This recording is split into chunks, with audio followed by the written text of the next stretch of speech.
Bem, nós vamos continuar os nossos vídeos e vamos falar agora do funcionamento do Perceptron. Eu havia falado em vídeos anteriores o que era o Perceptron. Eu falei em um vídeo anterior sobre o Perceptron original, né, que foi proposto por Frank Rosenblatt. Nesse Perceptron original, os inputs, ou seja, input 1, input 2, input 3, input 4, só podem ser 0 ou 1. Né? São os únicos possíveis valores para os inputs. E depois de todas aquelas operações que discutimos nos vídeos anteriores, você vai aplicar o resultado, que vai estar aqui na variável x, você vai aplicar uma função. E essa função, ela retorna 1 ou 0, ou seja, essa função, saída dessa função é 1 ou 0. Tá? Então, tanto os inputs quanto as saídas são zeros e uns apenas. Esse é o que a gente conhece como Perceptron original. Né?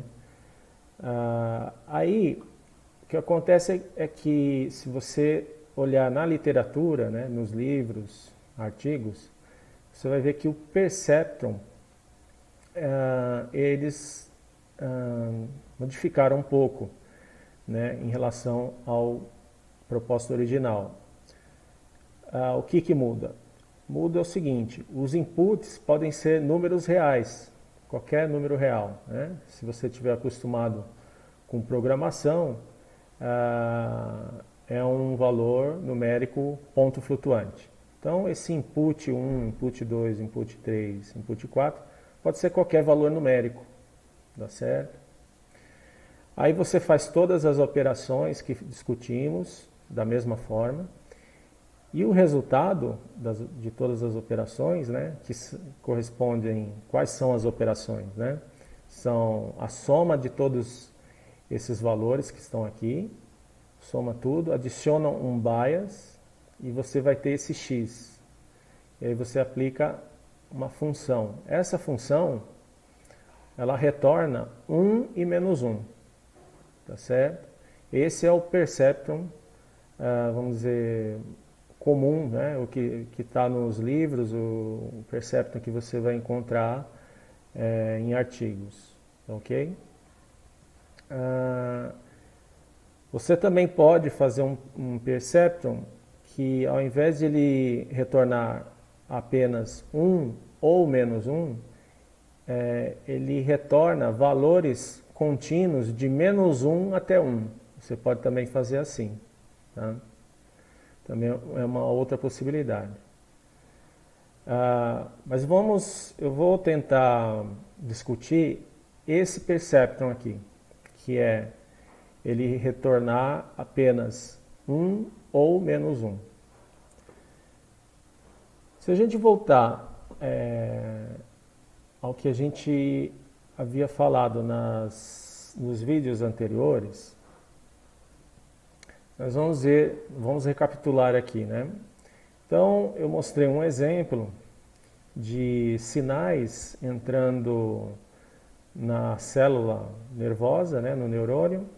Essa soma desses sinais, que no nosso exemplo deu 90.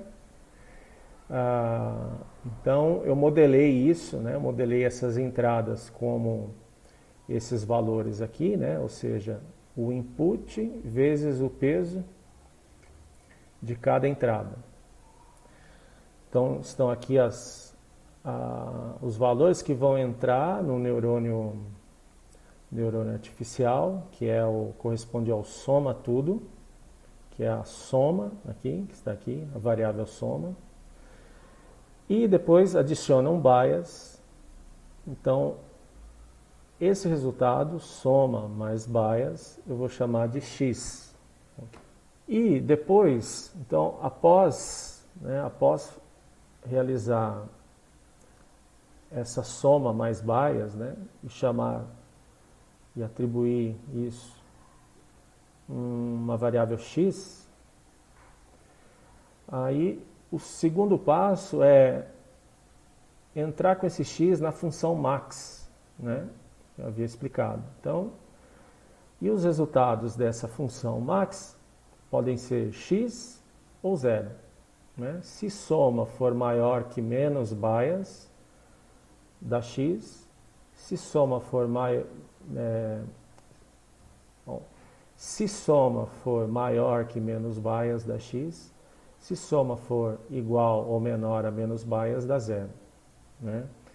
E também falamos que o limiar do neurônio, que é, no caso do exemplo, eu estipulei como 85, esse limiar é o critério para o neurônio disparar. Então, como a soma dos sinais deu 90, é maior que 85, ele dispara.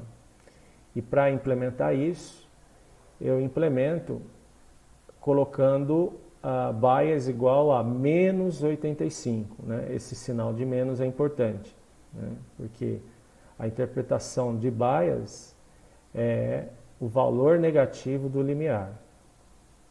Tá certo. Isso aqui é apenas uma recapitulação.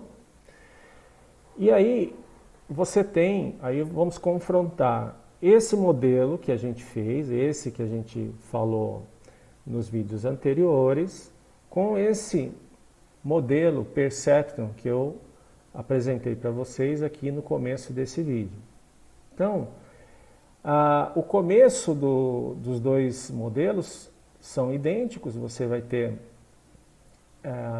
os mesmos procedimentos aqui, né? Você vai ter esse conjunto de entradas, são iguais, vai realizar aquela soma, né? Vamos mostrar aqui, soma mais bias serão realizadas em ambos os modelos.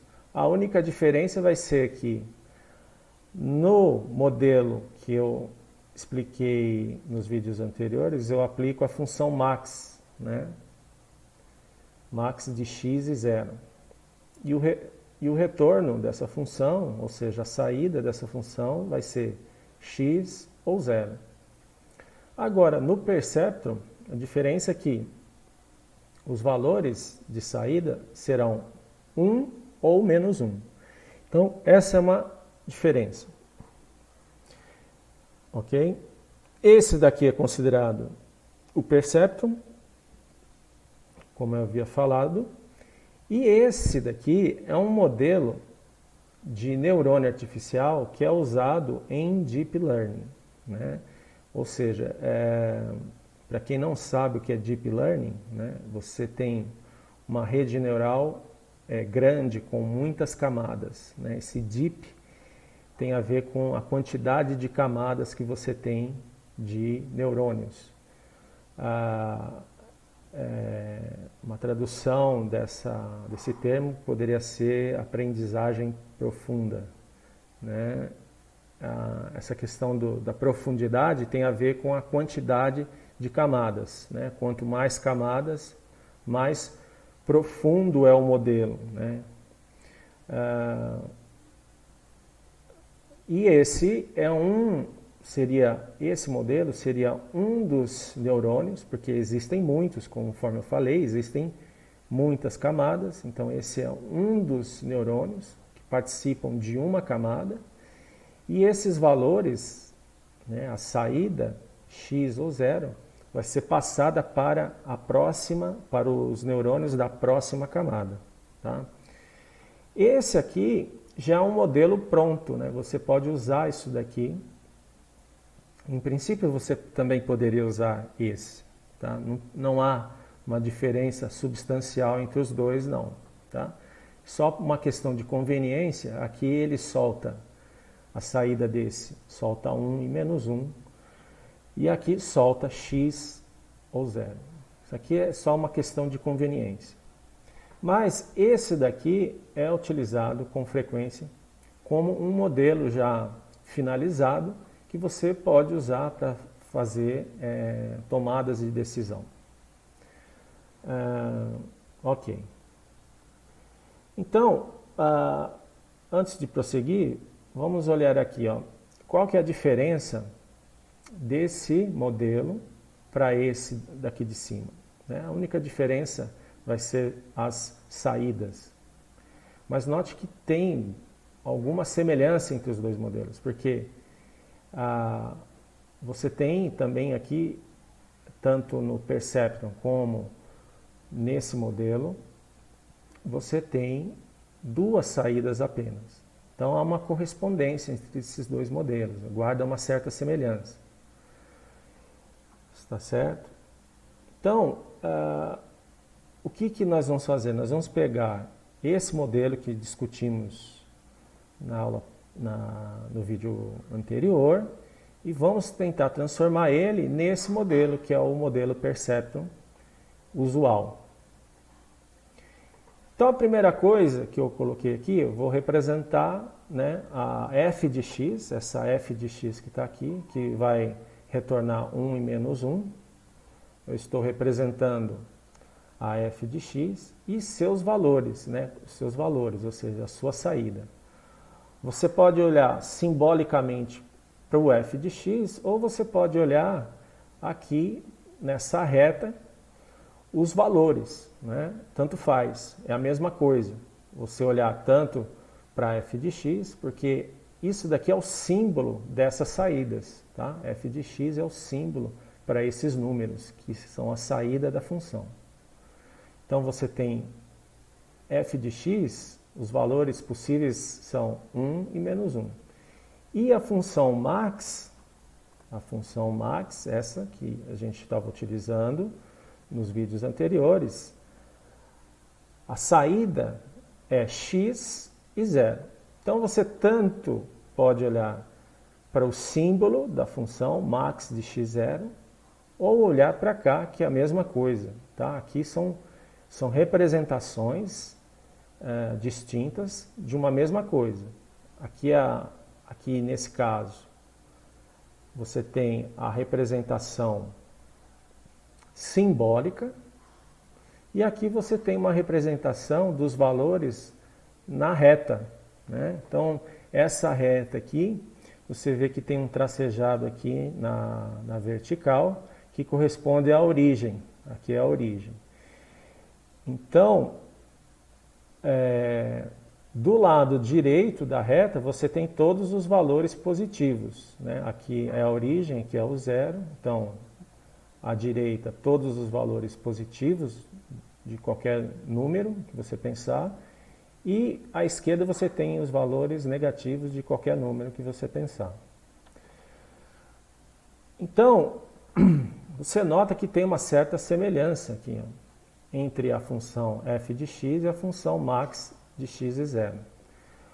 O que nós vamos fazer, que é algo um pouco rebuscado, mas é bem fácil de entender, vou fazer bem passo a passo, é transformar essa função max, que é a função que nós trabalhamos nos vídeos anteriores, transformar ela na função f de x, que retorna 1 e menos 1. Então eu tenho que transformar x e 0 em 1 e menos 1. Bom, a primeira coisa que nós temos que ver, qual que é uma grande diferença entre esses valores e esses aqui. Esses valores estão deslocados em relação à origem, né? Esses dois valores, né? Estão, vamos dizer assim, começa no 0 e o x está no lado positivo. E a f de x, esses valores, não, eles estão bem no meio da origem, né? Então, aqui é a origem, você desloca um inteiro para o lado negativo, você cai no menos 1. Se você desloca da origem um inteiro para o lado positivo, você cai no número 1. Então, eles estão aqui, eles estão distantes da origem de forma igual, esses dois valores. Aqui não, aqui eles estão deslocados da origem, deslocados para a direita. Então, a primeira coisa que eu tenho que fazer, se eu quero transformar max, essa função, em algo como esse resultado, o que eu tenho que fazer? Eu vou ter que deslocar esses resultados para que eles fiquem no meio da origem. Tá? Esses dois números eu tenho que deslocar eles para que eles fiquem no meio da origem, como esses aqui. Porque a primeira coisa que eu olho aqui é que esses dois resultados estão no meio, bem no meio da origem. Né? Ficam bem no meio da origem. Então, o que eu vou fazer? Eu tenho aqui a função max, tenho os resultados dele, eu tenho que fazer um deslocamento, né? Eu tenho que deslocar o zero um tanto para cá e o x também um tanto para cá. E qual que é esse tanto que eu tenho que deslocar esses dois números? Né? Eu tenho que deslocar x, esse x eu tenho que deslocar para cá, para x sobre 2, que é aqui a metade. E o zero eu tenho que deslocar ele para menos x sobre 2, que é exatamente aqui, né, onde está esse ponto. Tá, ok?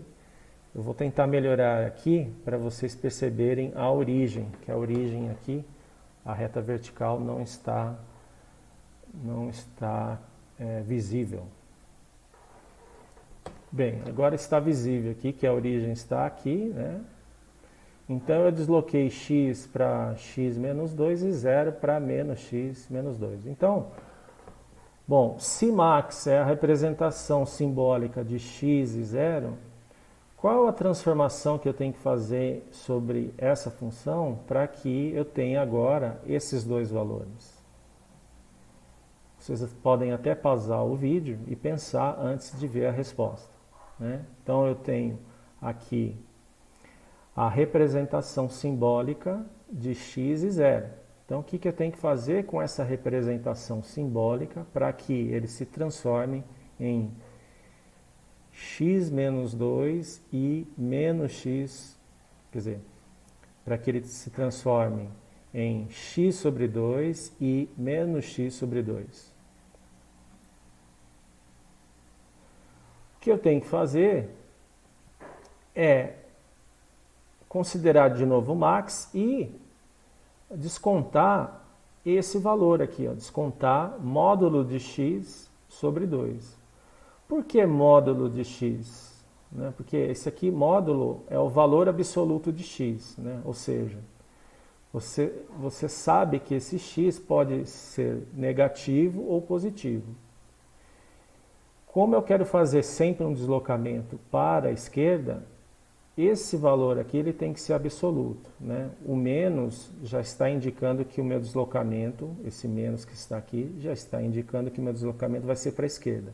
Agora, para evitar que ele se desloque para a direita, eu tenho que colocar esse valor absoluto, porque x pode ser tanto positivo quanto negativo.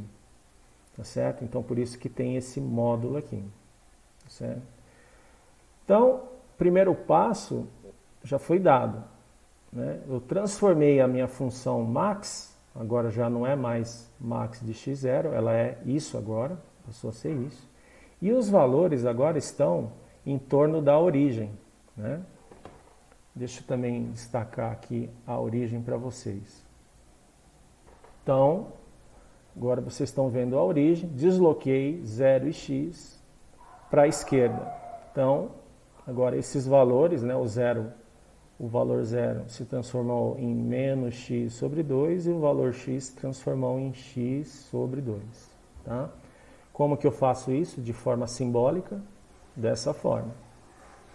Tá certo? Ok. Então, agora já está muito parecido com o resultado que nós queremos. Né? Vamos lembrar aqui, ó, o que nós queremos é que nós queremos transformar max de x0, que tem esses dois possíveis resultados, em uma f de x que tem esses outros dois resultados, menos 1 e 1.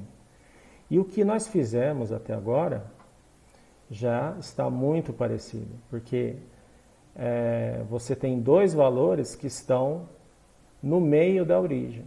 Isso a gente conseguiu fazendo essa manipulação. Tá? Só que agora, o que nós precisamos fazer? Nós precisamos transformar x sobre 2 e menos x sobre 2 em quê? Em 1, aqui eu tenho que transformar esse número em 1 e esse em menos 1. Como que eu faço isso? Né? Então, como que eu faço? Como que eu transformo x sobre 2 em 1 e como que eu transformo menos x sobre 2 em menos 1? Como que eu faço isso? Vocês podem pausar o vídeo e tentar pensar numa resposta. Bom, para fazer isso, basta eu dividir por módulo de x, né? Vou dividir esse resultado aqui, ou seja, vou dividir esses dois números por módulo de x dividido por 2, tá certo? É isso que eu vou fazer agora. E aí eu vou ter menos 1 e 1, tá certo? Então, a f de x que estava no modelo do Perceptron pode ser calculada usando essa expressão aqui. Então, na hora de você implementar o Perceptron, você pode usar essa expressão, tá? Existem outras formas de fazer isso. Eu coloquei aqui uma possível maneira, tá certo? Então, recapitulando, ó, vou voltar aqui no nosso modelo. Então, essa f de x que vocês estão vendo aqui, né, que tem como saída 1 e menos 1, pode ser implementada usando essa expressão aqui, max. Então, eu considero max de x 0, subtraio valor absoluto de x dividido por 2, depois esse resultado todo eu vou dividir por valor absoluto de x dividido por 2. Então, eu vou ter essas duas saídas, que são as saídas do Perceptron. E aí, no próximo vídeo, eu vou falar um pouco desse Perceptron, né?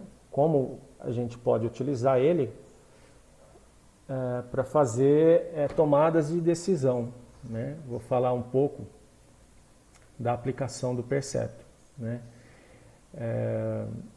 Então é isso, até o próximo vídeo.